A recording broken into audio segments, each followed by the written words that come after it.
Last weekend, I had the chance to dive into an upcoming MMORPG called Evercraft.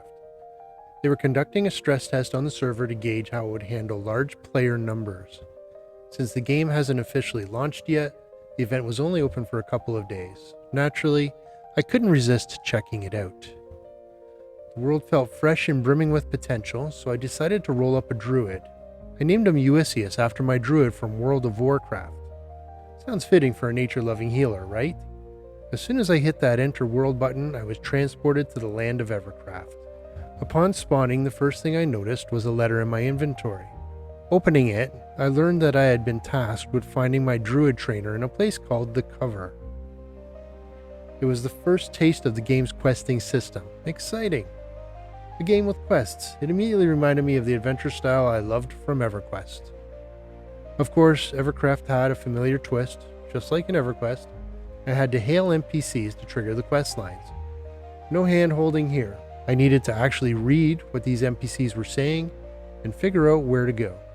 I quickly realized how much I am enjoying this style of gameplay. My trainer was kind enough to teach me my first two spells.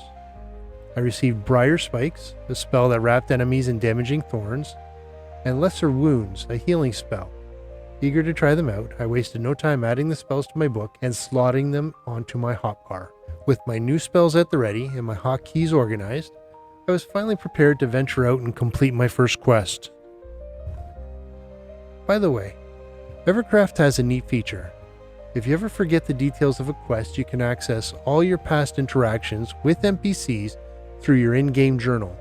It's a lifesaver, especially when you're deep into a quest chain and you lose track of the objective. Now here's where things get tricky. Evercraft doesn't have an in-game map. At first I was nervous. What if I got hopelessly lost? But I figured that getting a little lost might just add to the adventure. My concerns quickly vanished when my buddy logged on. We decided to group up and take on the world together. He had some tasks he wanted to tackle, so I offered to help out. Teamwork always makes these games more fun after all. Before we left town, he gave me some solid advice. You should really get a compass. I had completely overlooked that. So I made sure to grab one before we set out on our dangerous journey into the unknown.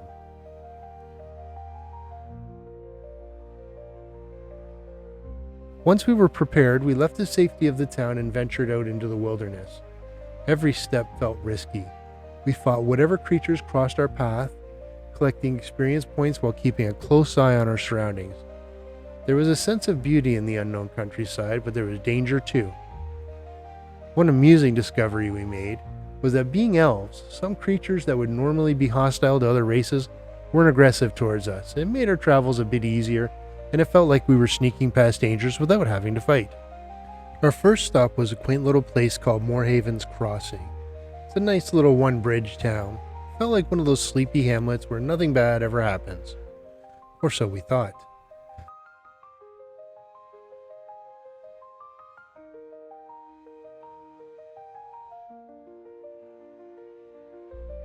After a very brief pass-through, we continued our journey towards Allard's Fork.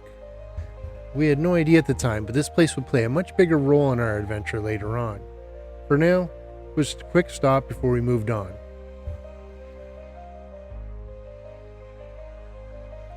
We didn't linger much along the way, but the world was filled with fascinating sights and small, intriguing details that made every step of the journey feel alive.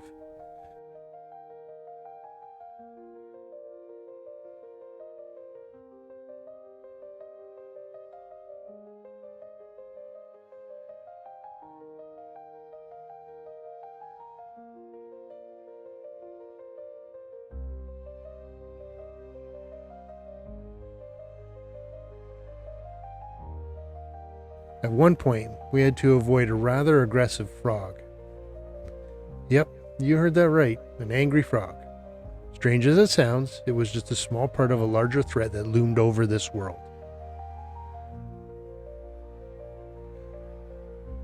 Soon after, we spotted a dangerous bandit lurking nearby. We steered clear, knowing we weren't quite ready for a fight of that magnitude just yet.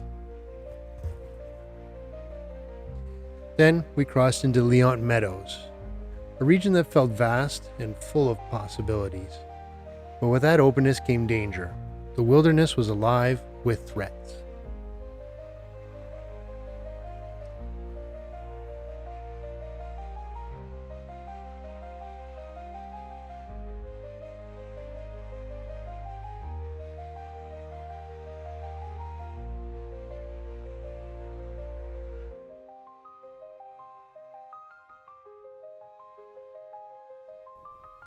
At one point, we ran into a massive brown rat. It was a brutal fight, almost more than the two of us could handle. If it weren't for my healing spells, Won't Riker might not have made it, though he would never admit that.